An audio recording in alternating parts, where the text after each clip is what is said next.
Yo, yo. It's tier list time again, but today we have a more special tier list. Basically, we're only looking at characters that you can get like for free in the game. I mainly took Crystal Character Exchange, which is why we have characters like Red Toka, Mr. MM, and Tatra and Eto. But I also took characters from training, where you can get like the fragment stage, where you can get copies, which is where we get like copies of like Uta, Itori, and Renji, and the rabbit from, and that stuff. So it's basically all normal SSRs plus like SSRs that you can get for free through these things. Now, I didn't include ones that you can get from like chests, from like daily chests, because you don't really get to choose what you get. Um, so that makes it a tiny bit difficult. Um, but yeah, basically, it's just a mix of like the ones you can get for free, not including like event chests and stuff. But yeah, it is still quite a big amount. So this is gonna be relative to like one another. It's gonna be not gonna be like relative to the meta, because of course then they would like all rank like down here basically, except like one or two. But we're gonna rank them like based on how good they perform compared to each other. Um, so that's why I'm gonna keep these tiers actually like S, A, B, C, D. Um, because otherwise it might confuse some people, and I can already see people DMing me on Discord telling me to do terrible things to myself because they don't agree with the tier list. Um, so yeah, let's get right into it. This is gonna be a bit hard because I might have to like change some things after noticing that I put someone like way too high up or way too low. But we have green Hinami. So of course this tier list right here is going to be a bit more useful for like newer players. But we have the green Hinami. Basically the only healer in the game, in the early game, which does give her some street cred. Like she is the only healer. Um, but she's like not good. I mean, yeah, she heals, but like it's pretty mid healing. However, there is an end of turn heal as well. The damage is okay. It's like single target damage. It's pretty decent. But it's nothing like insanely strong. So for me, she is just gonna go into like C tier. I think for now that's a good place to put her. Ryoko is gonna go into A tier for Anteku only. Um, she's just such a good backup. Like the only issue is the CP, but in the early game you don't really care about that anyways. Um, so yeah, for me she belongs very high up.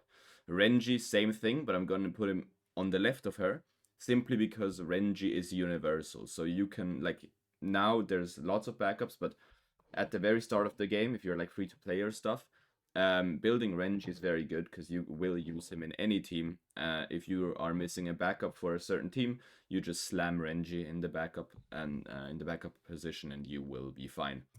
Kaya is good in the early game, like good AoE damage, and the trigger on stuns is pretty useful, but it's nothing insane. And the damage is pretty mid. However, her active does like make it so you have a higher chance of critting, like it like shreds defense or like reduces crit reduction or like block. I'm not entirely sure what it does, but like it helps a bit. Red Toke is a bit better than Kaya just because of the trigger fact. Like if you use a Red Toka card and then a unit dies, Red Toka will do an AoE trigger and then afterwards also like a single target trigger. It's pretty solid. There is some good synergy between her and like a Green Juzo. That was like the shit back in my day for the early game for like PvE stages. Masked Renji, I'm gonna put like here. He's not like incredible, but he does shield and he does do decent damage. So I guess he does get some credits for that, but it's nothing that special.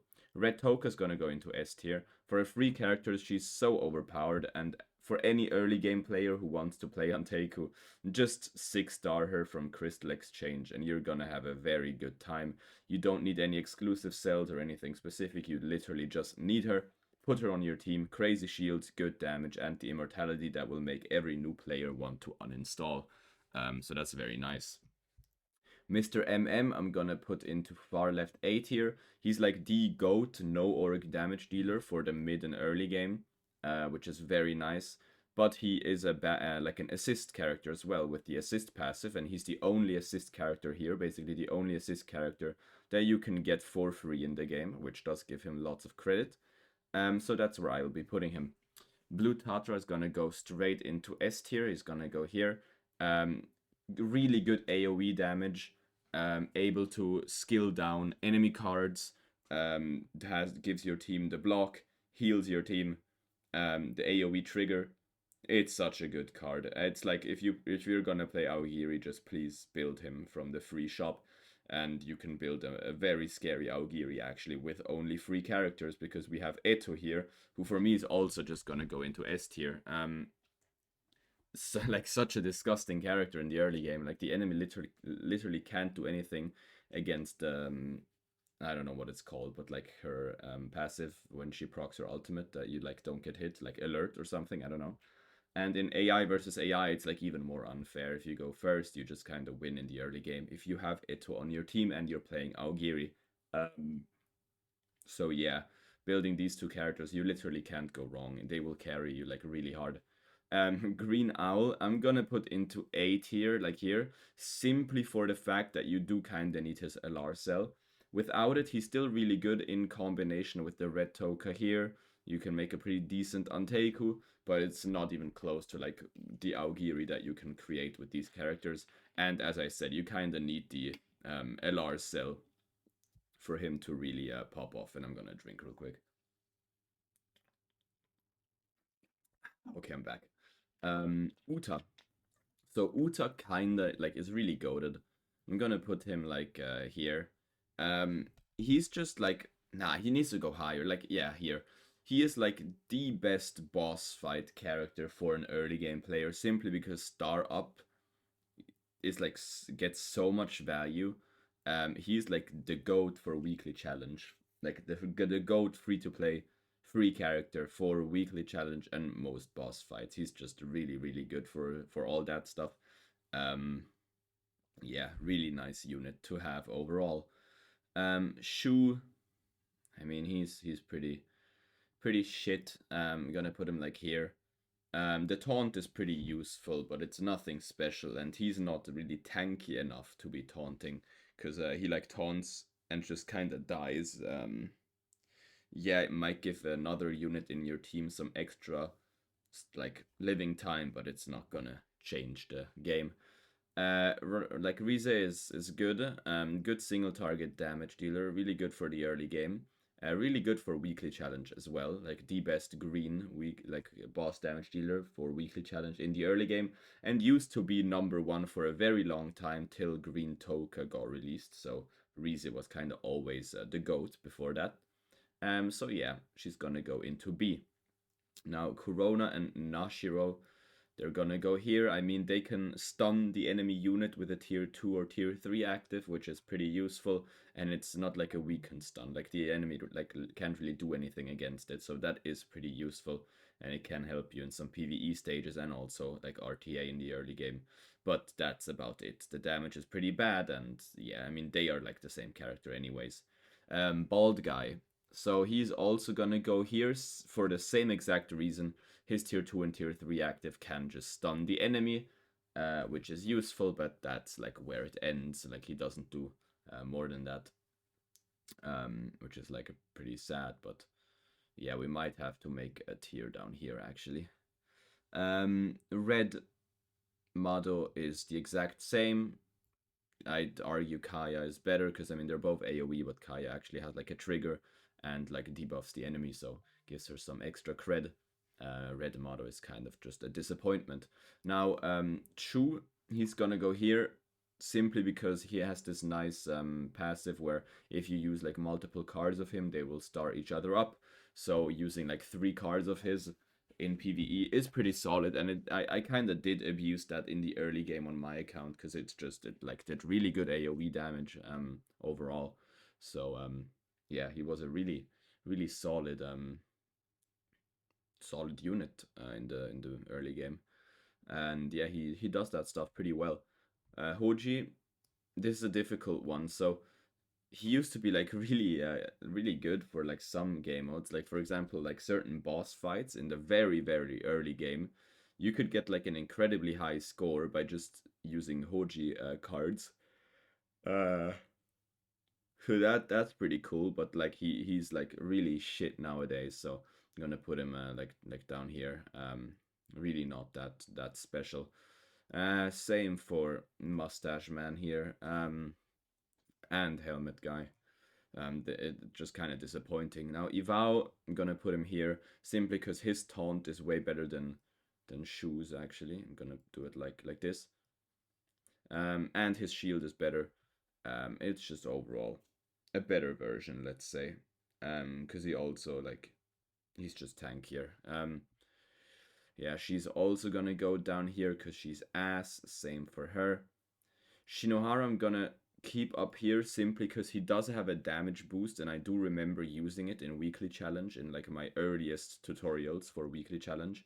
He was a part of it, so yeah, he gets some extra credits for that, so that's why I'm gonna put him there. Amon is gonna go higher. I'm gonna put him like here.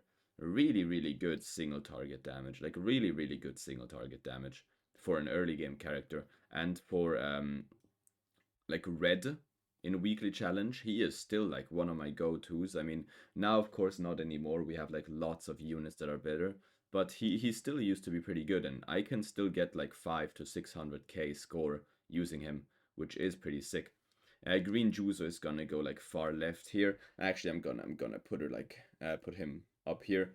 Um, yeah, he's just really good. Like the triggers that he does are pretty OP in the early game. They do like way too much damage and they like crit like crazy. And yeah, you can do some nasty chain reactions with him, and he's also really good for Force Challenge EX. Just overall really good free to play unit. And you don't need the LR cell, for example, for him to work. He's just always kinda gonna work. Naki is gonna go here simply because he does have a backup passive that heals you. Um, yeah, that gives him some extra points, but that's like where it ends. And he can star down enemy cards, right? That's also something he can do with the tier 2 and tier 3 actives. But yeah, that's about it. The Bin brothers are sadly just gonna go down here. Um, Jason is gonna go like far left here simply because he does like more decent single target damage. Nora is gonna go up here for sure. Really good early game Aogiri AoE character, like really solid damage. I was actually surprised by how much damage he still does nowadays. And yeah, I mean, just really good damage, honestly. Um, yeah, if you're building an Aogiri in the early game, you only want 3 characters. I mean, Noro, Tatara, Eto, um, Renji in the backup, and then like an Uta, and you will be doing good, like really good. Nico is also gonna go up here. He is still to this day one of the best boss fight characters for like weekly challenge. His buffs are just really insane. That's like all he's good for is boss fights, but he like excels at it, so that gives him a lot of credit. Vittori is also gonna go like up here. Um, if you guys don't know, she basically stars up all strength characters on the team. Like in the first turn, they get their cars start up to tier 2 or like just one tier higher, which is really OP in certain teams. Especially with like Red Ayado in the early game, it's completely unfair. But overall, just a really solid support, even apart from the star up, buffs your team pretty well. So definitely belongs up there. And the rabbit, I'm just gonna put like here. Does pretty good AoE. I'm actually gonna put her like here.